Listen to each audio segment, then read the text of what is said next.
ఈ వీడియోలో AC wave form యొక్క జనరేషన్ ఏ విధంగా ఉంటుందో చూద్దాం.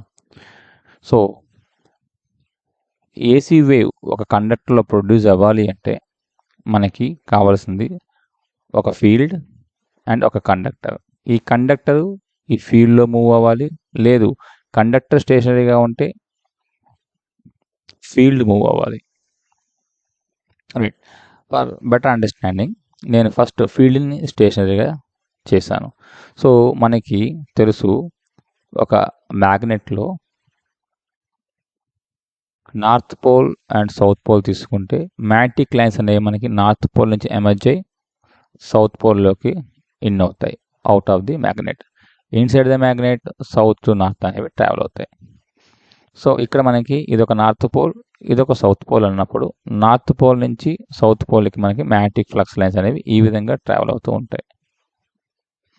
నౌ ఈ మ్యాగ్నెటిక్ ఫీల్డ్లో let us consider a loop. ఒక సింగిల్ టర్న్ కాయిల్ని మీరు ప్లేస్ చేసినప్పుడు ఇది మనకి ఒక AB conductor having an length L and a CD conductor having a same length L. So ఇప్పుడు మనకి ఈ ఫీల్డ్లో ఈ కండక్టర్ మూవ్ అవుతున్నప్పుడు మూమెంట్ అంటే మనకి బై సీయింగ్ పిక్చర్ అర్థమైపోతున్నది. ఈ లూప్ మనకి రొటేషన్లో ఉంటుంది. అయితే ఈ రొటేషన్ మనకి క్లాక్ వైజ్ ఉండొచ్చు లేదా యాంటీ క్లాక్ వైజ్ ఉండొచ్చు. ఫర్ టైం బీయింగ్ నేనేం చేస్తానంటే క్లాక్ వైజ్ డైరెక్షన్ తీసుకున్నాను. So here clock wise direction తీసుకుంటున్నప్పుడు ఇలా ఒక కండక్టర్ ఇలా ఒక ఫీల్డ్లో మనకి మూవ్ అవుతున్నది అంటే ఇందులో మనకి ఈ ఏబి అండ్ సిడి కండక్టర్లో మనకి వోల్టేజ్ అనేది బిల్డప్ అవుతుంది. And that voltage is given by easy, generated voltage is equal to BLV sin theta. Very basic law here in field theory. ఇందులో మనకి B అనేది ఫ్లక్స్ డెన్సిటీ అంటే flux per unit area and L అంటే active length of the conductor. ఇక్కడ active length అంటే మీరు observe చేస్తే AB అనేది మనకి ఫీల్డ్లో రొటేట్ అవుతున్నప్పుడు బీసీ అనేది మనకి యాక్టివ్ లెంత్ కాదు. ఎందుకంటే ఈ బీసీ కండక్టర్ అనేది ఓన్లీ మనకి ఏబి కండక్టర్ని సిడి కండక్టర్ని కనెక్ట్ చేస్తున్నారు అంతే, కానీ బీసీ అనేది మనకి ఫీల్డ్ లోపల ఉండదు. సో యాక్టివ్ లెంత్ మనకి ఏబి కానీ సిడి కానీ అవుతుంది. Now V is called linear velocity of the conductor. అయితే ఈ AB and CD conductors loop form అయ్యి రొటేట్ అవుతున్నప్పుడు మనకు ఉన్నది సర్క్యులర్ మోషన్. సో ఒక సర్క్యులర్ మోషన్ ఉన్నప్పుడు ఏదైనా ఒక పర్టికులర్ పాయింట్ దగ్గర నాకు లీనియర్ వెలాసిటీ కావాలి అంటే ఇది ఒక కండక్టర్ అనుకుంటే ఈ పర్టికులర్ పాయింట్ దగ్గర నాకు వెలాసిటీ కావాలి అంటే ఏం చేస్తాం, ఇక్కడ మనం ఒక ట్యాంజెంట్ డ్రా చేస్తాం. So this tangent will gives the what, a linear velocity of that conductor at that particular point of rotation. So that is V. Now ఇక్కడ theta అనేది మనకి angle between linear velocity of the conductor and flux density. So మనకి flux density ఇలా ఉన్నప్పుడు ఈ particular point of దగ్గర మనకి ఏమవుతుంది, ఇది మనకి ఫ్లక్స్ డైరెక్షన్, ఇది మనకి లీనియర్ వెలాసిటీ అంటే ఇది మనకి phase angle theta. So upon seeing this equation itself we can say that ఏదైతే మనకు ప్రొడ్యూస్ అవుతుందో వోల్టేజ్ అది మనకి సైనసాయిడల్ ఫంక్షన్ అంటే ఒక సైన్ వేవ్ అనేది మనకి ప్రొడ్యూస్ అవుతుంది. అయితే ఈ సైనసాయిడల్ అన్నప్పుడు మనకి ఏ పాయింట్ దగ్గర మ్యాక్సిమం ఏ పాయింట్ దగ్గర మినిమం ఉంటుందో అబ్జర్వ్ చేద్దాం. So initial point first point దగ్గర యాంగిల్ 0 ఉన్నకుంటే ఏంటి యాంగిల్ 0, ఈ పర్టికులర్ పాయింట్ దగ్గర నా లీనియర్ వెలాసిటీ ఇది. I can write here, this is my linear velocity of conductor and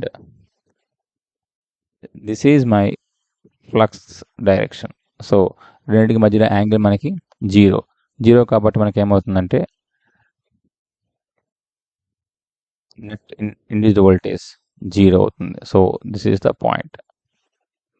so next పొజిషన్లోకి వచ్చేసరికి ఈ ఏబి కండక్టరు ఈ పొజిషన్కి వచ్చిందంటే ఈ పోర్షన్లోకి వచ్చింది. ఇప్పుడు ఇక్కడ ఏమవుతుంది, కంటిన్యూస్ రొటేషన్లో ఇలా మూవ్ అవుతున్నప్పుడు ఫ్లక్స్ లైన్కి కండక్టర్ లీనియర్ వెలాసిటీకి మధ్యలో యాంగిల్ 90 ఉంటుంది. అంటే that is maximum, that is BLV. So ఆ పాయింట్ అని నేను మ్యాక్సిమం పాయింట్గా తీసుకున్నాను.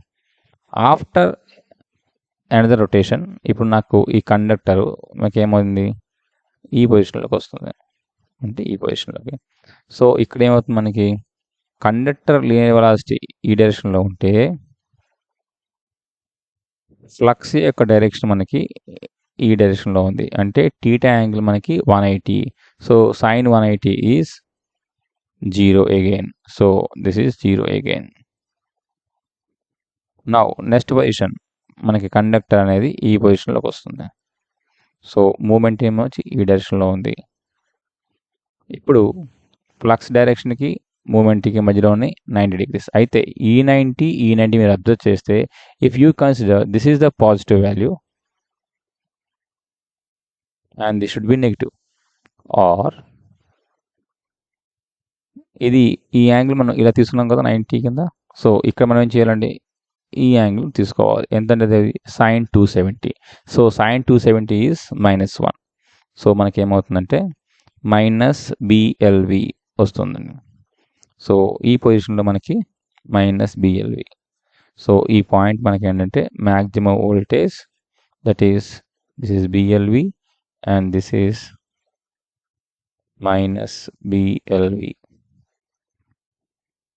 Again after some rotation it will reaches its original position, అంటే మళ్ళీ మనకి ఈ పొజిషన్లోకి వచ్చేసింది, అంటే దట్ ఈస్ 360 degrees. సో ఇవి మనకి మ్యాక్సిమా and minima values. So in between మీరు చూస్తే for each change in theta magnitude will change and it will increases still 90 degrees. Thereafter it is decreases and it going to be 0 at theta is equal to 180 degrees.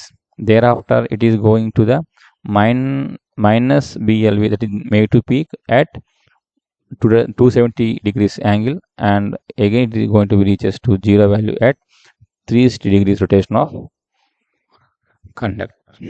Likewise, our sine wave will continuously appears inside a conductor.